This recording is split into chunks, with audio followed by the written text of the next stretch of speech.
জীবনে এমন কিছু কিছু সময় আসে যখন মনে হয় এই বুঝি হেরে গেলাম, এই বুঝি সব শেষ হয়ে গেল, আর কখনোই হয়তো উঠে দাঁড়াতে পারবো না। এমন সময়গুলোতে ইচ্ছে হয় সবকিছু ছেড়ে ছুড়ে দিয়ে কোথাও একটা হারিয়ে যাই, এমনকি বাঁচার ইচ্ছেটুকু পর্যন্ত থাকে না। কি করবেন জীবনে এমন সময় আসলে? জীবনে এমন কিছু সময় আসলে মনে রাখবেন আপনার জন্য ভালো কিছুই অপেক্ষা করছে, তাই আপনাকে জিততেই হবে। আর জেতার আগে এই যে মানসিক টানাপোড়েনটা, এটা হলো যুদ্ধ।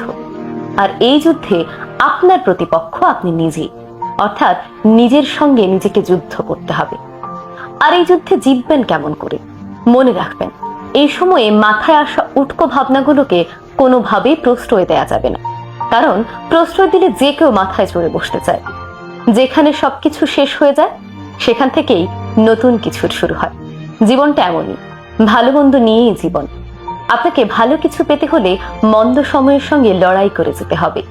আপনি লড়াই করছেন, তার মানে আপনি